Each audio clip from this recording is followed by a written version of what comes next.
Welcome to the British Home Front in the First World War. This series was recorded at the University of St Andrews in June 2018 to accompany a conference marking the contribution by the peoples of the British Isles to the national war effort. In this set of podcasts, we look at the impact of the war on society and family life. We hear now from Professor Martin Ceadel about pacifism during the First World War.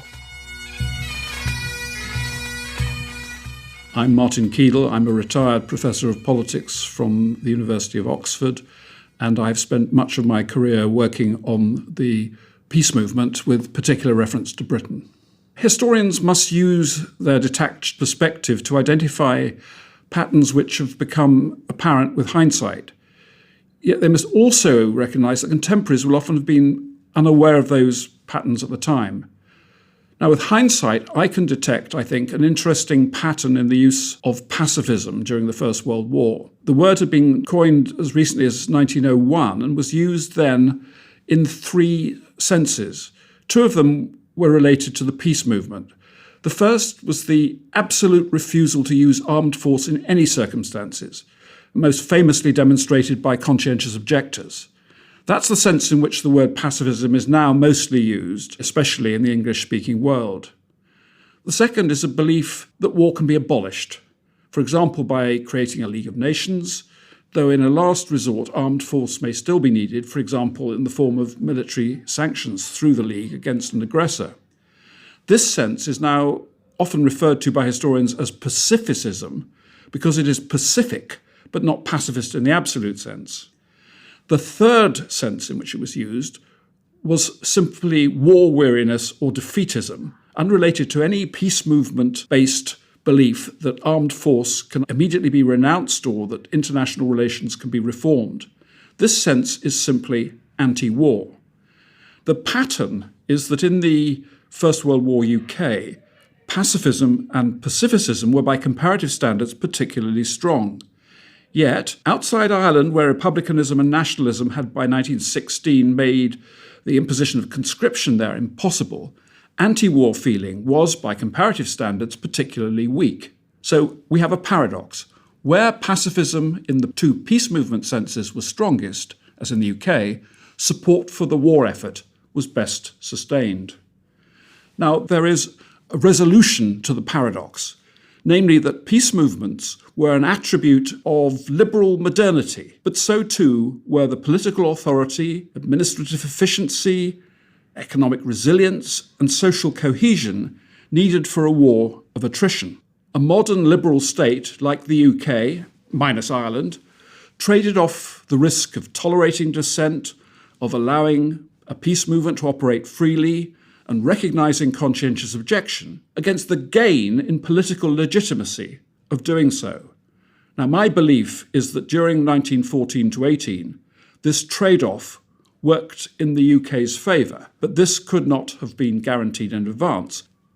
Now, the government couldn't ever ignore the peace movement. In particular, in July 1914, it couldn't warn Germany that the UK was going to stand by France because of the strength of radical pacificism within the governing Liberal Party. And the government would have faced even bigger problems had Germany avoided crushing Belgium on the 4th of August 1914.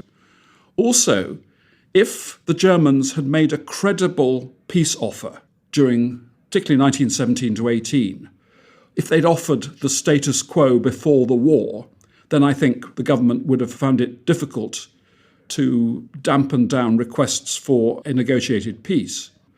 Also, I think if the Germans had been able to sustain the war into 1919, after one more winter, that would have caused problems for the government. But as it was, the government was able to make uniquely generous provision for conscientious objection in deference to the country's pacifist minority, and yet find that this was probably beneficial to the war effort because it canalised opposition to the war into constitutional channels. Conscientious objectors, for the most part, went through the procedures. They didn't just dodge the draft. The peace association that the government found most problematical was an organisation called the Union of Democratic Control, which eventually called for a negotiated peace.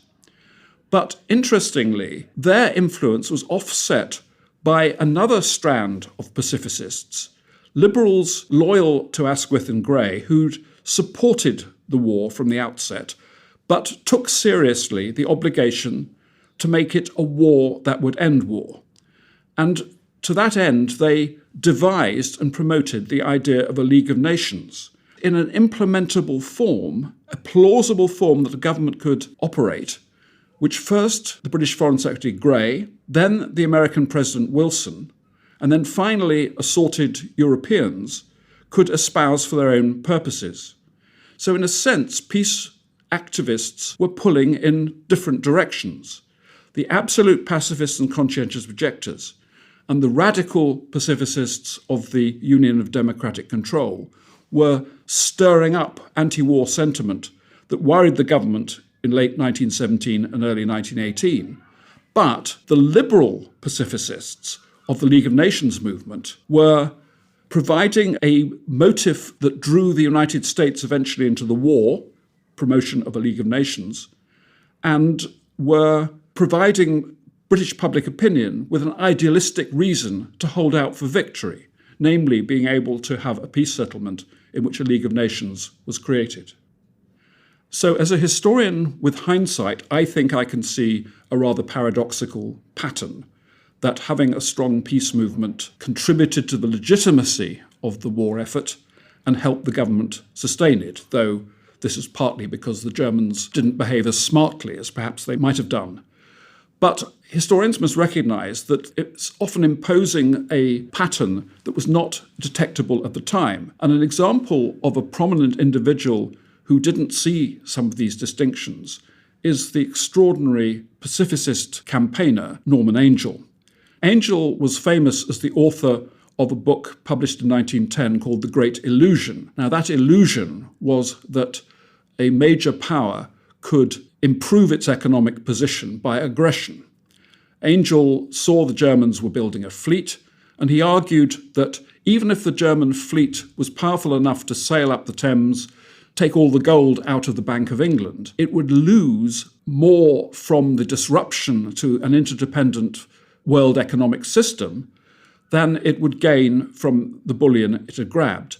And he says that the international economy would collapse like a house of cards, and Germany would lose 1,000 times more than any gains through confiscating gold. Angell became famous because of this thesis, but when the First World War broke out, he was horrified at the fact that Britain was proposing to intervene.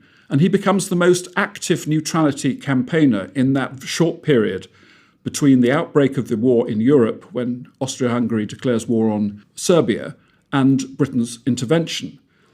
But the Neutrality League failed. Thereafter, Angell was involved in founding the Union of Democratic Control, which was in many ways an extension of the neutrality movement. Now, initially, he believed that the public was in favour of the Union of Democratic Control's beliefs. And in fact, his letters around the time that the UDC became public are extraordinarily optimistic. He writes to an American friend predicting that scores of millions in England shared the UDC's views.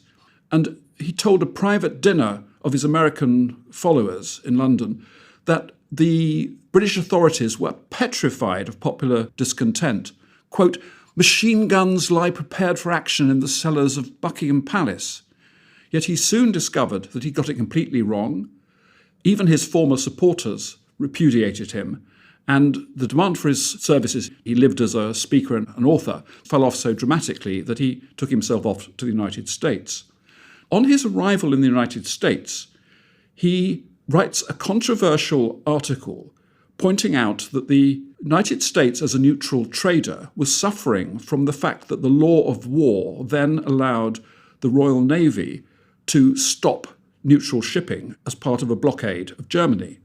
He points out that this is contrary to American interests, and actually it would be in America's interests to join the war in order to have a say in a final peace settlement which would reform the laws of war and create a League of Nations.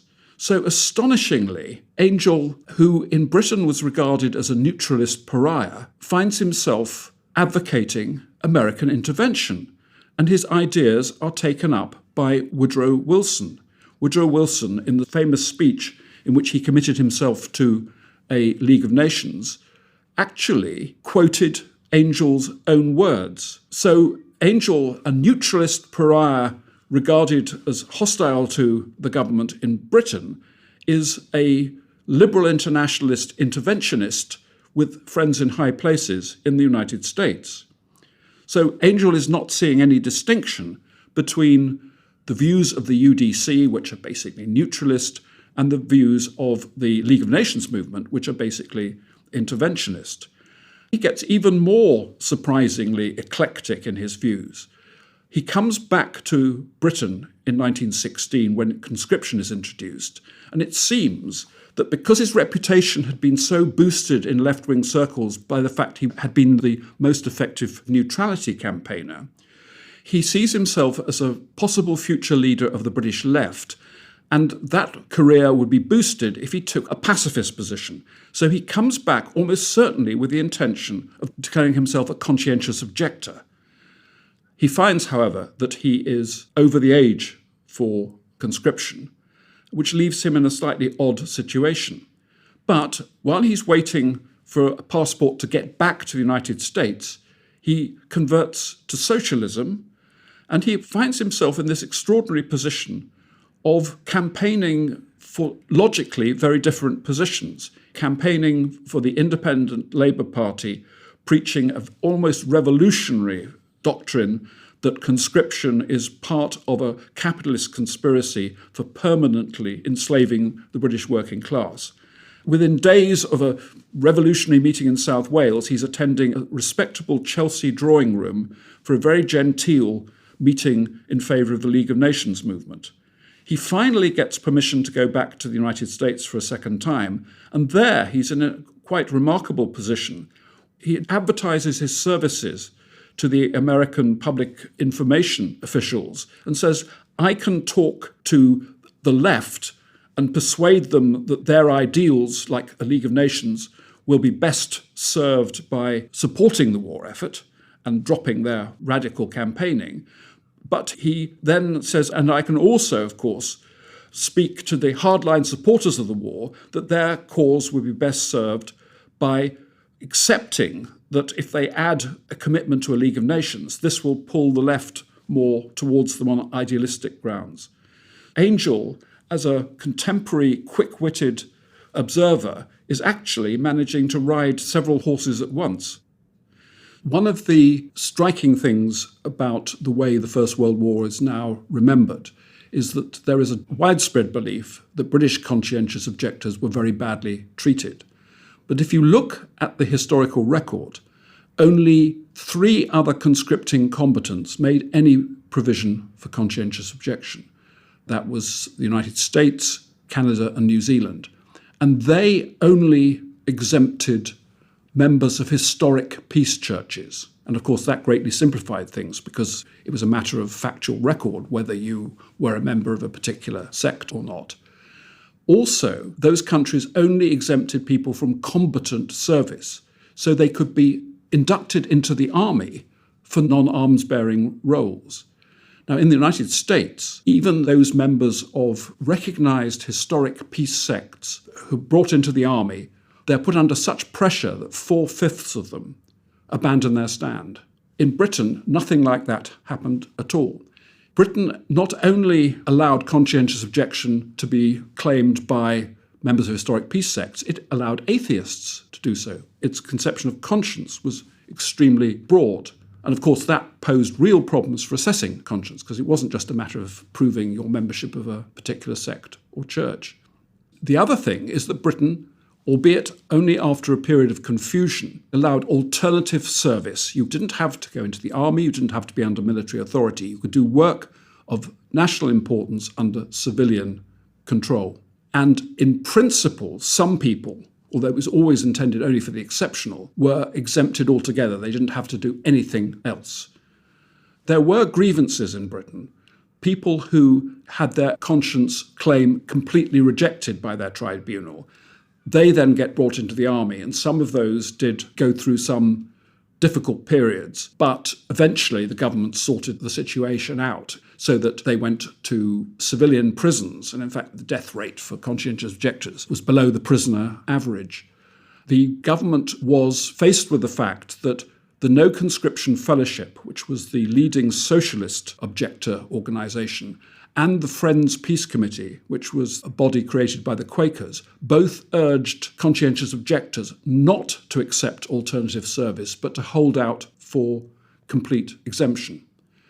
They did so in the belief that this would wreck the conscription system, but it didn't. There were perhaps 20,000 conscientious objectors in all, and there were perhaps 1,400 who held out for the absolutist position and were prepared to go to jail rather than do alternative service. But this was a much more favourable outcome, say, than the outcome for American pacifists. The conventional view is that the conscientious objectors were badly treated, which, from a comparative point of view, is not the right emphasis. As a historian, I believe that I've detected an interesting pattern in the different senses of pacifism in the First World War, that the two peace movement-related ones actually helped reduce the anti-war sentiment and sustain support for the war effort. I'm aware that my schematization, pacifism in the absolute conscientious objector sense, Pacifism in the abolishing war through the League of Nations sense, and simple defeatism or war weariness was not something that activists at the time would have recognized. Norman Angell was a classic case of somebody who could ignore intellectual distinctions, which after the event do seem very important. What still strikes me most about the way the First World War is popularly represented is the idea that somehow the British state was harsh on conscientious objectors, whereas by comparative standards, it was way ahead of its time in generosity.